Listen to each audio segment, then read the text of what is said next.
Selamat pagi, saya Arbi dari Indonesia Token. Hari ini kita akan belajar tentang perusahaan-perusahaan di Jepang. Jadi di perusahaan-perusahaan di Jepang kita mengenal ada Toyota, ada Nissan, terus kemudian ada Honda. Jadi perusahaan-perusahaan mobil itu memang banyak ada di Indonesia. Nah, tapi tahukah kita semua kalau misalnya bahwa di Jepang ini terdapat banyak sekali perusahaan, terutama perusahaan-perusahaan yang berumur lebih dari 100 tahun. Di Jepang ada 26.000 perusahaan yang berumur lebih dari 100 tahun. Ini dia dari sejak berdiri hingga sekarang berumur lebih dari 100 tahun. Memang angka ini akan berkurang ketika kita mencari perusahaan yang berumur lebih dari 200 tahun atau 300 tahun.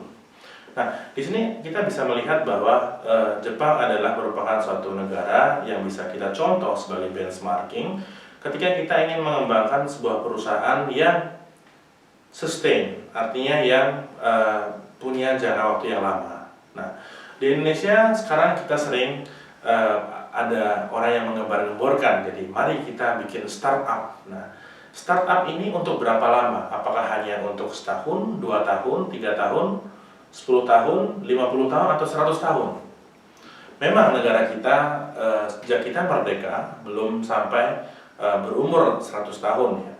Nah, kalaupun ada yang perusahaan yang mengklaim bahwa dia lebih dari 100 tahun, itu adalah perusahaan-perusahaan yang berawal daripada zaman Belanda kemudian dinasionalisasi atau sudah berdiri dari sejak zaman Belanda atau Jepang.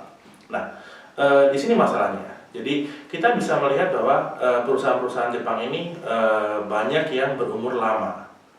99%, dan ini juga ada di negara kita juga, bahwa 99% dari perusahaan yang ada di Jepang ini adalah SME, adalah Small Medium Enterprise. Dan 26.000 perusahaan yang ada di Jepang ini, hampir semuanya yang berusia lebih dari 100 tahun ini, hampir semuanya perusahaan-perusahaan kecil. Nah, ada sesuatu yang menarik di sini, bahwa ada satu studi yang mengatakan bahwa perusahaan yang punya revenue lebih dari 50 miliar rupiah dan umurnya 300 tahun ini, dia mengadakan semacam upacara untuk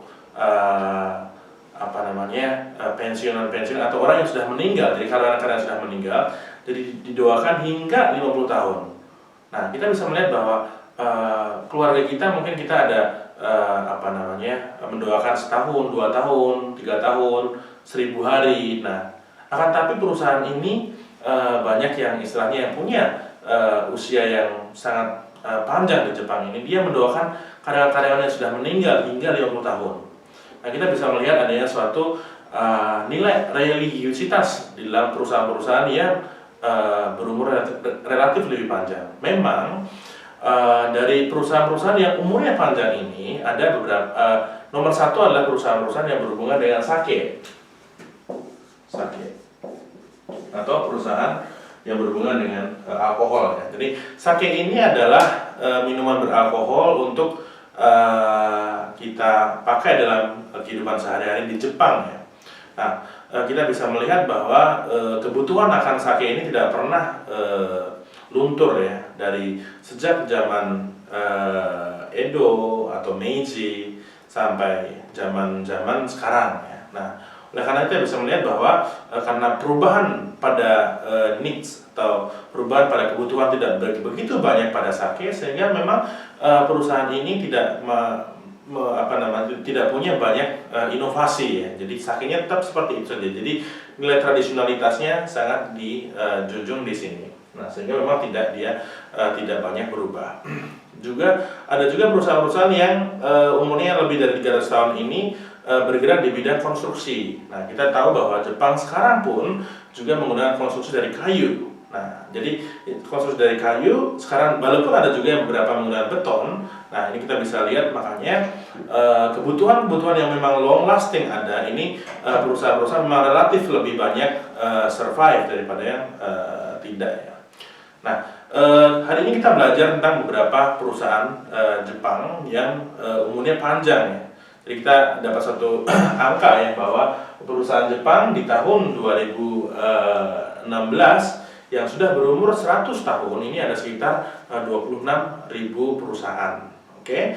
Jadi hari ini kita cukup sampai di sini. Mari kita belajar tentang Jepang untuk bisa kita apply